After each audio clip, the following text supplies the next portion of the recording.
Capítulo 6. Juegos. Si hay algo característico de nuestra infancia, es el juego. Jugar era nuestra principal y única actividad. Ya he comentado que con escasos medios le sacábamos partido a cualquier cosa. La imaginación era el principal ingrediente de nuestros juegos. De pequeñas no fuimos al colegio. Aprendíamos en casa porque mamá era maestra, si bien no ejerció en una escuela desde que se casó. Así que la enseñanza nos abarcaba todo el día. Aprendíamos de todo y todo lo convertíamos en juego. Aprender y jugar era lo mismo. Por la mañana nos levantábamos y después del aseo y del desayuno, a jugar, hasta la hora de comer. Después de la obligada siesta, a seguir jugando hasta la merienda y luego hasta la cena. Vivir era jugar. Jugar es para un niño la más maravillosa manera de desarrollar la creatividad, la imaginación y la inteligencia. También lo es para cualquier edad de la vida. Se dice que un adulto creativo es un niño sobrevivido. Éramos una máquina de inventar lo que fuera. La imaginación andaba siempre en un puro trajín en casa. Jugábamos a las cosas más variopintas y no necesitábamos muchos materiales para ello. Nos bastaba con nuestro ingenio. Había un juego que nos daba mucho rendimiento, aquel de jugar a misas. Éramos, como todo el mundo en nuestro entorno, una familia que cumplía con la Santa Madre Iglesia. Así que las prácticas religiosas no nos eran ajenas. Entre nosotras repartíamos los papeles. Una era el cura, que era el personaje más aburrido porque solo tenía que darse la vuelta, echar bendiciones, dar la comunión y decir «Ite misa es».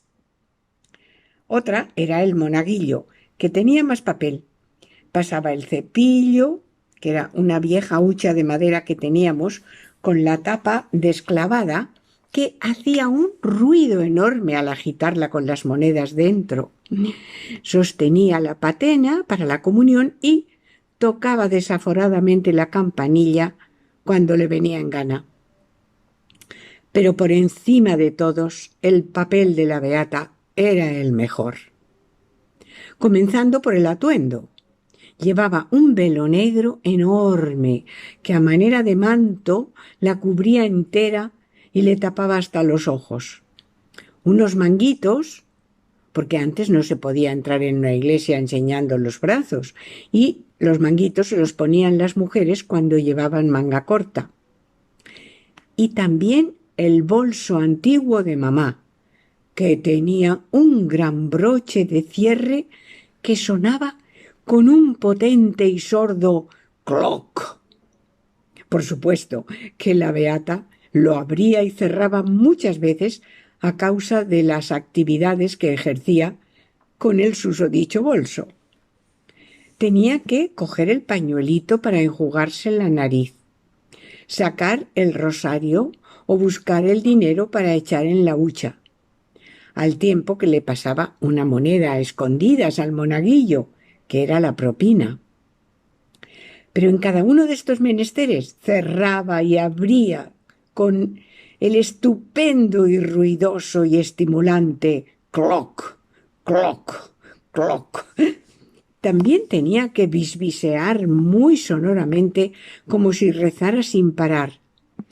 Decía pss, pss, pss, pss, pss, pss, pss, eso sin parar. Arrodillarse, levantarse, sentarse, cotillear con otra beata imaginaria, llamar otra vez al monaguillo para darle un recado secreto. Bien se puede ver qué frenética actividad desarrollaba el papel de la beata, que por ser el más deseado nos tocaba por riguroso turno. No existían las guarderías en aquel entonces. Los niños jugaban, aprendían, comían, merendaban y se criaban en casa. El tío Polín, uno de los 8 hermanos de mi madre, que era ebanista, nos había hecho una mesa redonda, bajita, para nuestro tamaño, con sus 3 banquitos, todo pintado de azul.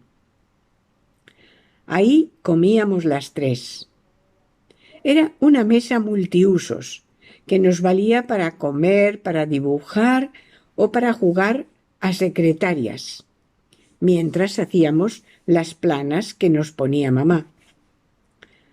Durante este juego, el de hacer las planas, las 3 respondíamos al mismo nombre. Nos llamábamos unas a otras Marita.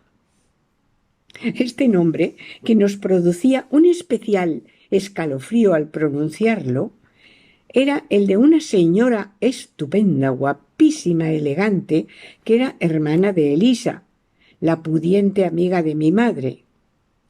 Se conocieron en la maternidad cuando las 2 parieron, y de allí surgió una amistad que mantuvieron luego durante mucho tiempo.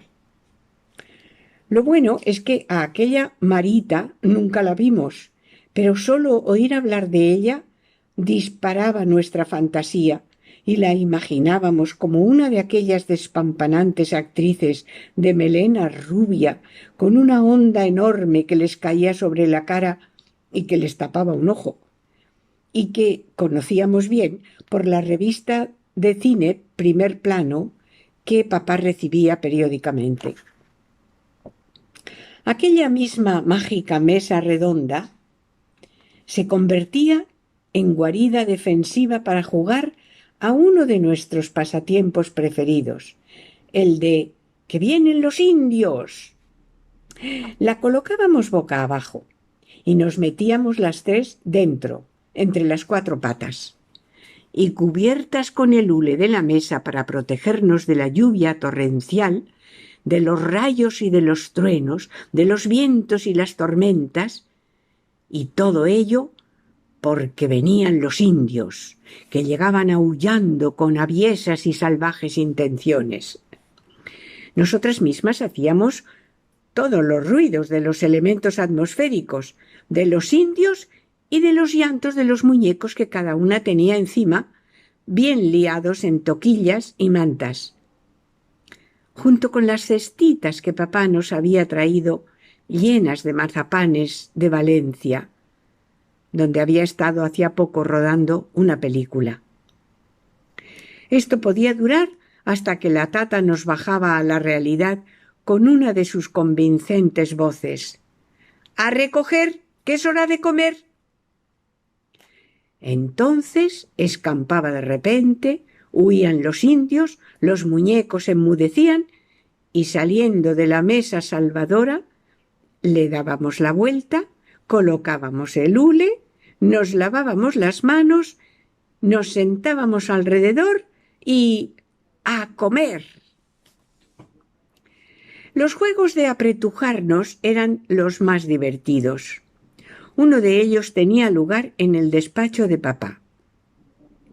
Su sillón se convertía en un autobús, donde conseguíamos estrujarnos las 3, llevando cada una su maleta, que eran los enormes cojines de la cama turca, más cada una llevaba el muñeco, el bolso, el sombrero y el paraguas. También teníamos repartidos los papeles. Una llevaba un pepón bien arropado, más la maleta, más el bolso, y las otras 2 eran madre e hija. La madre, que solía ser yo, hablaba sin parar con la del muñeco, que era Matilde, mientras la hija, que era Charito, iba escurriéndose de encima de la madre, que la sostenía de mala manera porque estaba distraída con la cháchara de la otra, hasta que por fin se caía al suelo con gran escándalo de todos los imaginarios pasajeros del autobús. Entonces chillábamos y gritábamos como si fuéramos miles. En medio de todo esto, entre los achuchones, los gritos y los empujones para subir al autobús, el jolgorio y el alboroto era tal que nos dolía la tripa de tanto reír. Esto de reír a veces nos jugaba malas pasadas, porque cuando nos daba la risa floja, no había forma de pararla. Sobre todo cuando papá ya se hartaba de que no les dejáramos comer tranquilos y lanzaba un ultimátum, que nos aumentaba automáticamente la risa. Un día amenazó con enviarme a comer al cuarto de baño si no ponía fin a aquello. Yo solía ser la elegida. Las tres reíamos por igual, pero no sé por qué yo, como era la mayor, o porque era la más escandalosa, me mandó con mi plato al mencionado sitio. Como es de adivinar, se me cortó la risa en el momento de salir por la puerta del comedor. El juego de terminar sinfonías era muy estimulante. Desde pequeñas sonaba música en nuestro enorme aparato de radio Telefunken. No creo que mis padres tuvieran muchos conocimientos de música clásica, aunque les gustaba. La zarzuela era muy popular en esta época y se oía constantemente en la radio. Papá interpretaba mientras se afeitaba algunas de las arias más famosas. Por los encinares de la Midesa, los vareadores van a su tarea, que era de Luisa Fernanda, creo. Y la otra de Caballero del alto plumero, donde caminas tan pinturero. Pero cuando cogía la brocha de afeitar y se embadurnaba la cara con la blanca espuma, normalmente le saltaba el automático, con aquella fiel espada triunfadora que ahora brillas en mis manos, otros triunfos y otros lides que tu gloria conoció. No sé si porque de joven practicó esgrima o porque en su fuero interno sentía ser el noble caballero hijodalgo español. Porque es que entonces ser español era algo muy honorable, era de valor y digno, y estaba muy bien visto. Bueno, volviendo a nuestros juegos, que consistían en finalizar sinfonías, pues a una melodía, a un compás que teníamos en la memoria, debíamos inventarle un gran final. Poníamos en juego toda la inventiva y creatividad y al final ganaba la que hubiera conseguido hacer el más sonoro, grandioso y extenso tutti orchestrale. Quizá de ahí me viene a mí la pasión por los finales apoteósicos de las sinfonías.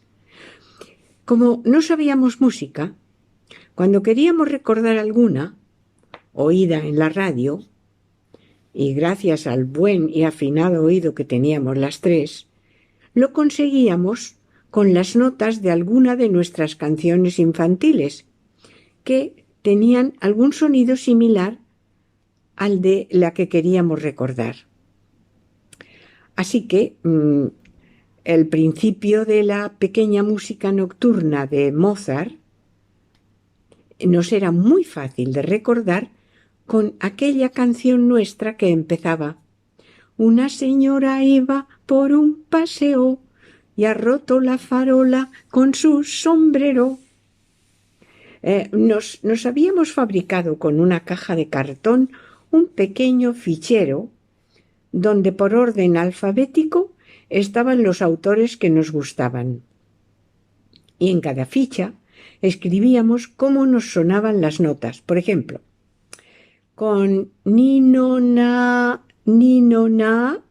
éramos capaces de comenzar el famoso movimiento de la Quinta Sinfonía de Beethoven. Ni, no, na, ni, no, na. O con escribir tirorara, tiro, riro, riro, tiro. Nos salía el maravilloso amanecer de Peer Gynt de Grieg. Tirorara, tirorirorira, tiroriroriro, tariro, tarirorara. El Barbero de Sevilla de Rossini era muy fácil de recordar con aquel tiro la lira, tiro la lira, tiro la lira, la lira, la lirara. Y nuestro amado concierto de Aranjuez de Joaquín Rodrigo aparecía enseguida en cuanto leíamos en su ficha. Nirorí, niararirá, rara, rirorí. Nirorí, niararira, rara, tirorá. Así que en cada ficha escribíamos el autor, la obra y la manera de recordarlo. Poco a poco engrosábamos la ficha con más informaciones, como por ejemplo la fecha y lugar de nacimiento del compositor cuando lo íbamos averiguando. Todos en algún momento hemos deseado poder tocar un instrumento, una guitarra, un piano, un violín, o bailar o cantar sobre un escenario. Bueno, pues uno de mis muchos sueños imposibles era tocar precisamente el violín. El virtuosismo de Paganini me fascinó, y ya que no podía acariciar ese maravilloso instrumento, me conformaba con poder hacer dibujos del músico tocándolo, copiados de un libro sobre músicos que había en la nutrida biblioteca de mi padre. Los recortables también tenían su tiempo y su lugar en nuestros juegos. Eran unas hojas que se vendían en los puestos de periódicos y a veces también en los puestos de chucherías. Tenían un personaje con sus trajes y accesorios que teníamos que recortar con mucha precisión con las tijeras para no cargarse las pequeñas lengüetas que servían para superponer los vestidos sobre la figura de la muñeca y que se le sujetara sobre los hombros.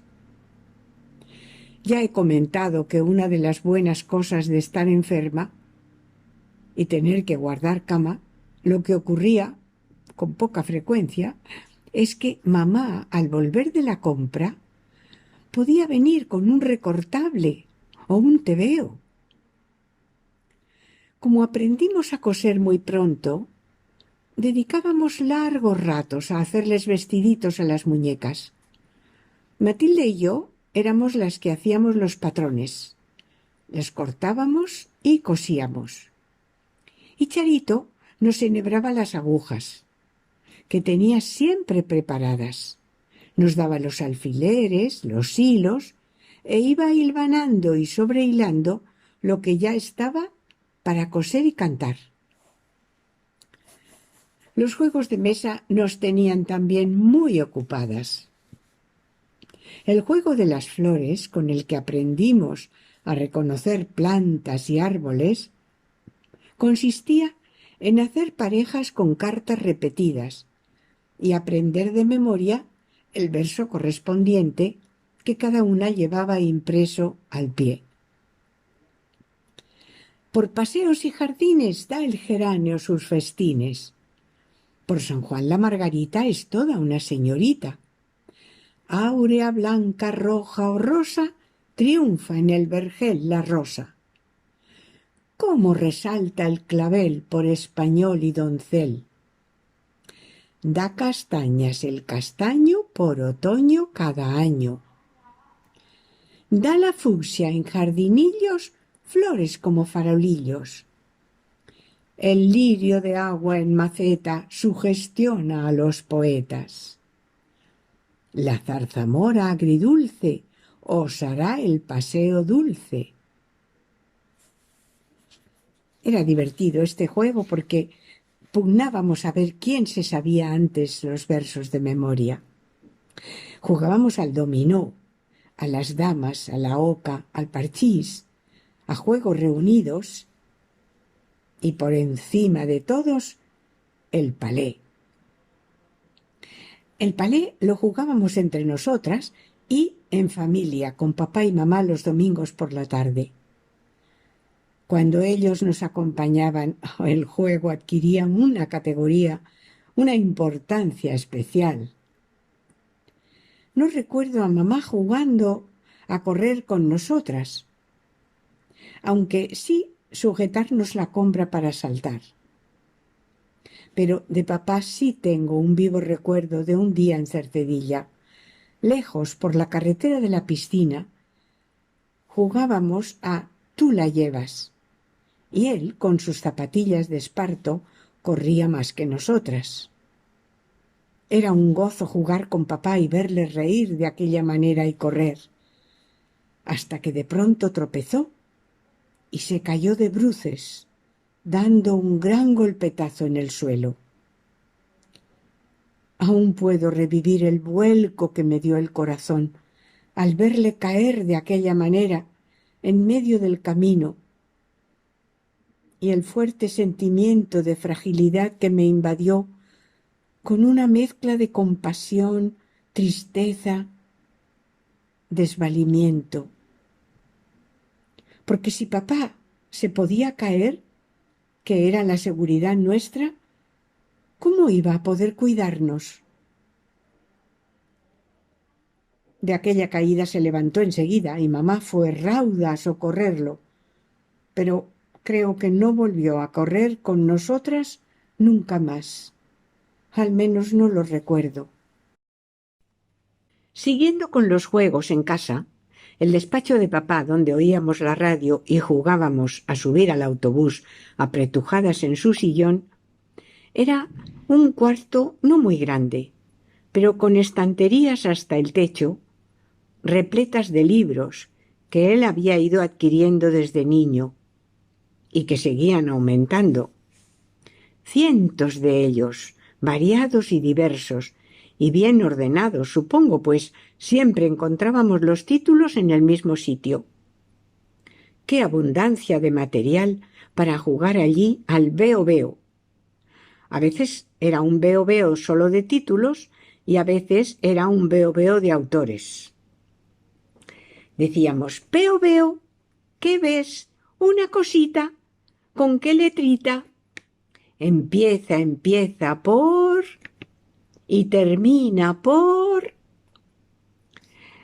Conocer a alguien por su nombre te da una cierta confianza, como de pariente, como si lo conocieras de toda la vida, y nosotras tuvimos una gran familiaridad con maravillosos y misteriosos títulos que veíamos en los lomos de los libros, con los que casi aprendimos a leer.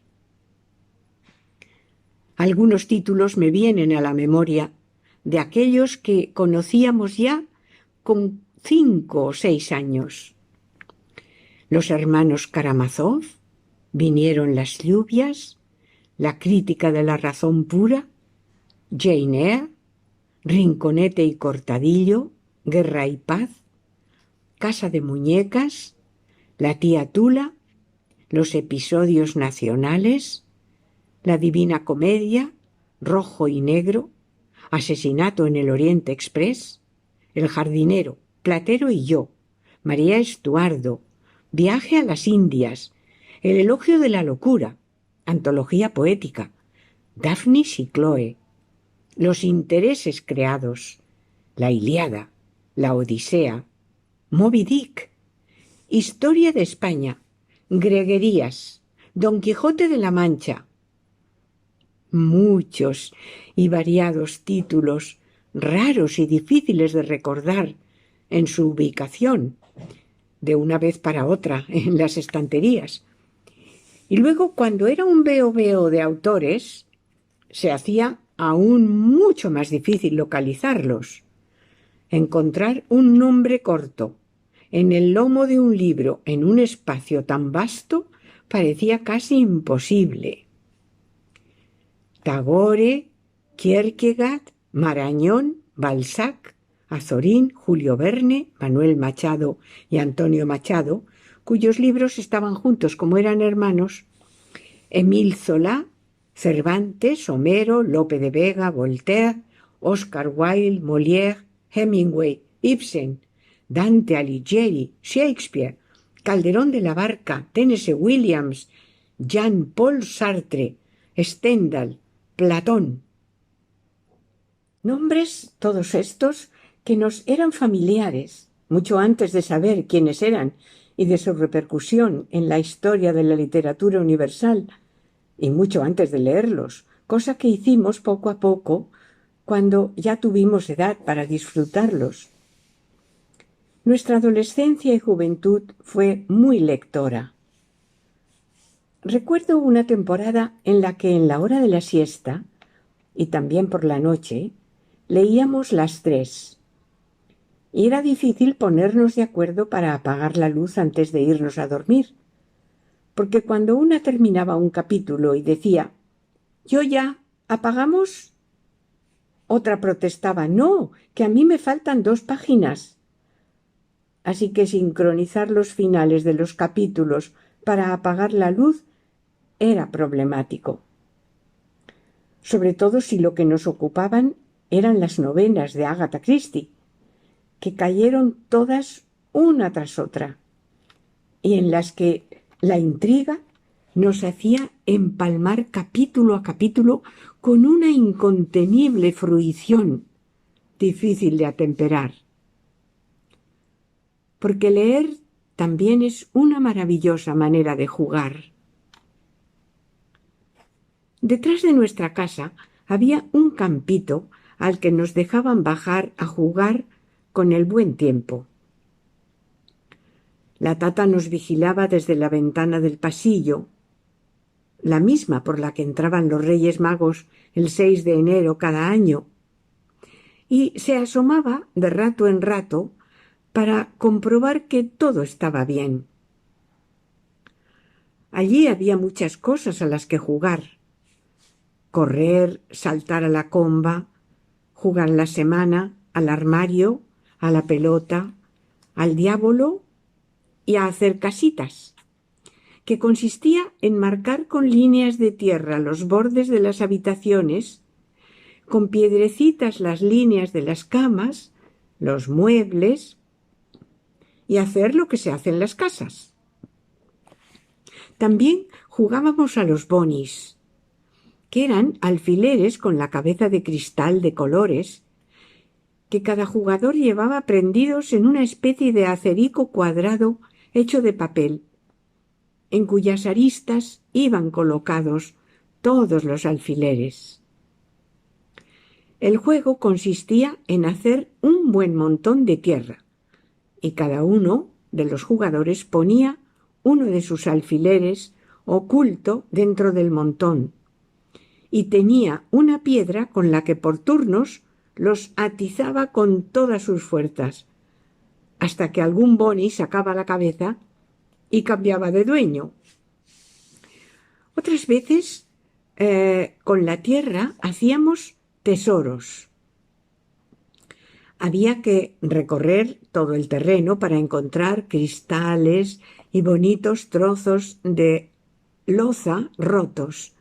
Hacíamos un hoyito, lo colocábamos todo en el fondo con el cristal encima, lo enterrábamos quedando ocultos los bordes y dejando solo al descubierto el centro, que brillaba a través del cristal, que hacía un efecto de lupa. Un tesoro. Y si la fortuna se dejaba caer por el campito, a veces nos encontrábamos una perra chica, que eran 5 céntimos, o una perra gorda, 10 céntimos. Entonces nos comprábamos en el puesto 2 barritas de regaliz negro o 2 bolitas de anís. La del puesto era una mujeruca con pañuelo a la cabeza y toquilla negra, sentada en una sillita de tijera, y sobre sus piernas sostenía una cesta, que era a la vez su mostrador y su almacén. También vendía chufas, caramelos de azúcar, de colorines, pipas y a veces cromos. Por el campito a donde daban todas las ventanas de los patios de muchas casas pasaban personajes de lo más variopinto. Los traperos, con su repetida cantinela, trapero por trapos cacharros. ¿Hay alguna cosa vieja que vender? El trapero. Al mediodía, algunos obreros y obreras, con sus monos azules, iban allí a comerse su almuerzo, poco después de que oyéramos el largo y agudo pitido de la sirena de la fábrica cercana. A veces merodeaba un vagabundo a quien los chicos hacían rabiar y le cantaban un soniquete llamándole Stalin. Stalin, Stalin. No creo que supieran quién era, pero les sonaba como el malo de los malos. Esto lo hacían desde lejos, porque tenía malas pulgas, y los amenazaba y los corría con su garrota en alto. En el campito se tumbaba a tomar el sol y también se comía algo que se sacaba de uno de los bolsillos de su harapiento gabán. A mí me conmovía mucho ver en la distancia cómo se sonaba sujetándose la nariz con los dos dedos, inclinándose un poco y lanzando los mocos al aire. No tener pañuelo era para mí el colmo de la carencia. Todo el mundo usaba pañuelos de tela, más o menos fina, así que un día, sin que me vieran, cogí uno del cajón de mi padre y me lo escondí, esperando que aquel hombre apareciese. Tuve uno de los chascos, de las frustraciones mayores de mi vida, cuando me acerqué a él y le tendí la mano ofreciéndole el pañuelo. Él, que debía pensar que le iba a dar una moneda, al ver lo que era, me lo despreció con un «yo no quiero eso para nada». Otros chicos también habitaban el campito y practicaban sus juegos, algo más brutos que los nuestros. Saltaban a piola, al potro, y cantaban aquello de «a la una andaba la mula, a las dos le dio la coz, a las tres el borrico de San Andrés, a las cuatro uña de gato, a las cinco salto y brinco». Y en cada frase hacían cada vez cosas más difíciles y algo burras, saltando unos por encima de otros y dándose como coces.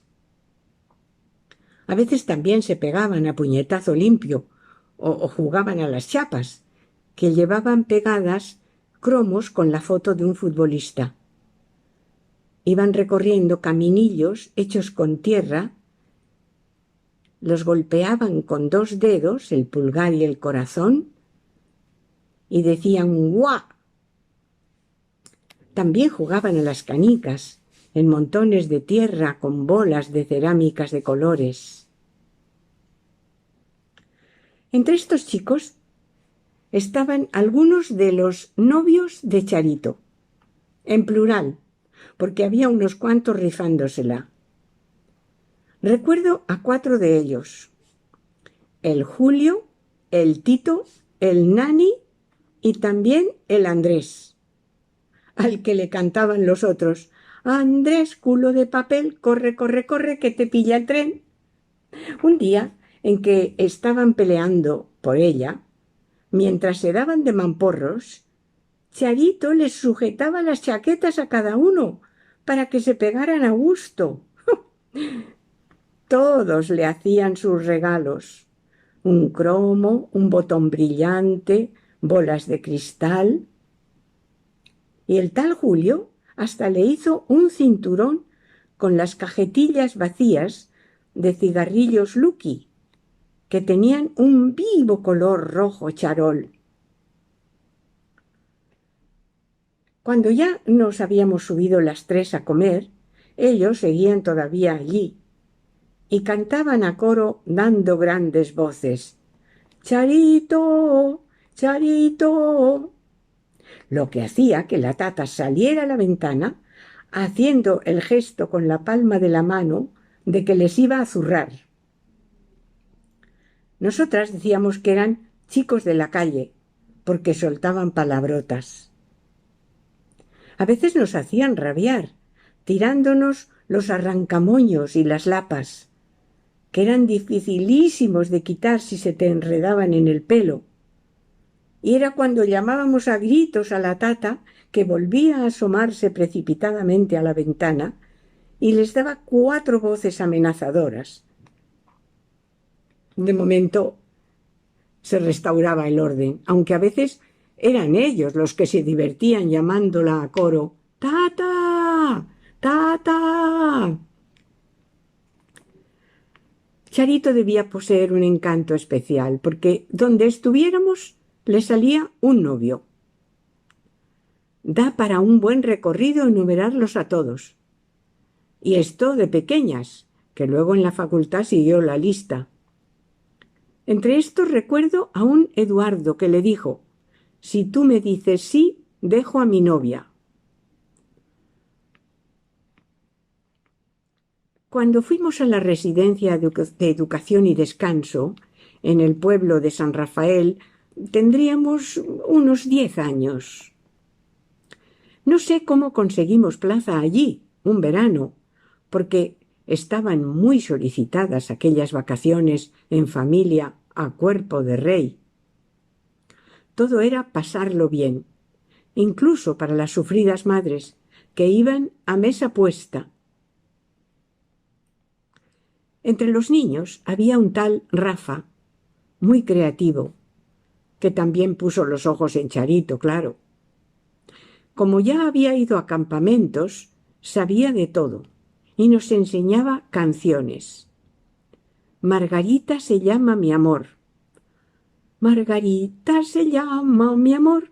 O había un barco muy chiquito, había un barco muy chiquito que no podía navegar.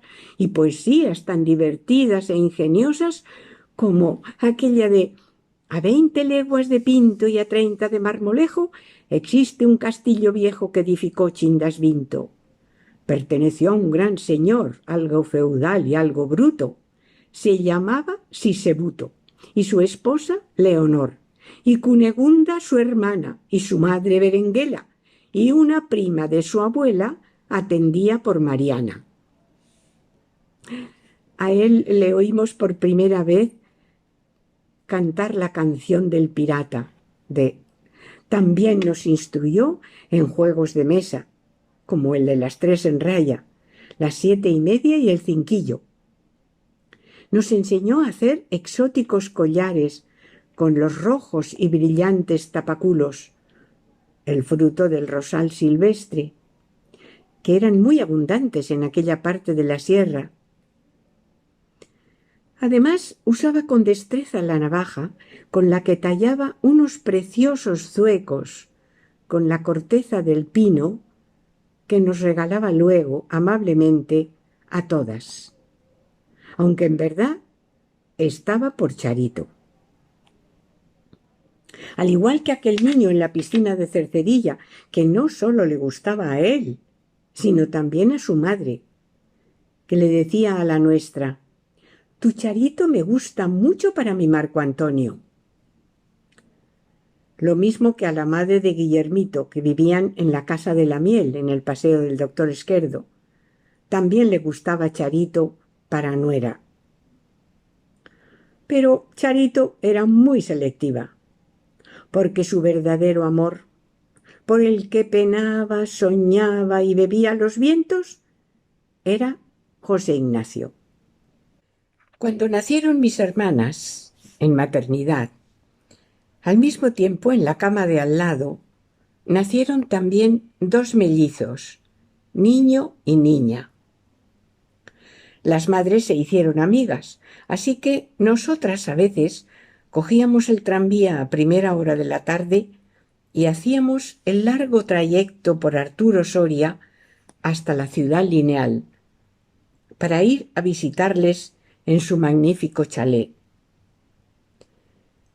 En aquella familia, además de los mellizos, José Ignacio y Merche, estaba Pedrito, algo mayor que yo, que era el que me gustaba a mí. Eran 3 hermanos muy dotados musicalmente, además de guapos, listos y ricos. El mayor tocaba el cello, el otro el violín y la niña el piano. Y claro, siempre que íbamos nos invitaban a merendar, opíparamente, con suizos y chocolate, y a jugar y a correr por el extenso jardín, pero al final nos obsequiaban con un recital que elevaba a cotas muy altas nuestros platónicos sentimientos amatorios. Parece impensable que conociéramos la palabra aburrimiento. Sin embargo, también teníamos tiempo de aburrirnos. Era entonces cuando nos entreteníamos en comer los panecillos, que son los minúsculos frutos de las malvas, flores que crecen en cualquier sitio. En el campito, en casa, en el paseo, además de pasarlo bien, también aprendimos a aburrirnos. Qué importante es darse tiempo para aburrirse. En el ocio despierta el pensamiento, nace la inventiva, surge la creatividad, porque bien es sabido que la creatividad necesita de 10 minutos de aburrimiento. Ahora parece que hay que tener todos los momentos ocupados. Vivimos como en un horror vacui de la actividad. Lo llenamos todo. En la vida de los adultos todo está ocupado. Procuramos tener tanto que hacer que vivir aturdidos se hace la norma. Y además está bien visto. Pero, y esto es aún más grave, en los niños, de forma desmedida, se procura que no tengan ni un minuto libre. Y si después de todas las clases extras imaginables queda algún resquicio, es para dedicárselo a las maquinitas. Nosotras también nos aburríamos. Y cuando decíamos, «Mamá, me aburro», con un estupendo humor y la mejor de sus sonrisas respondía, «¡Ay, qué pena me da! Pues que no se aburra mi niña, que no se aburra».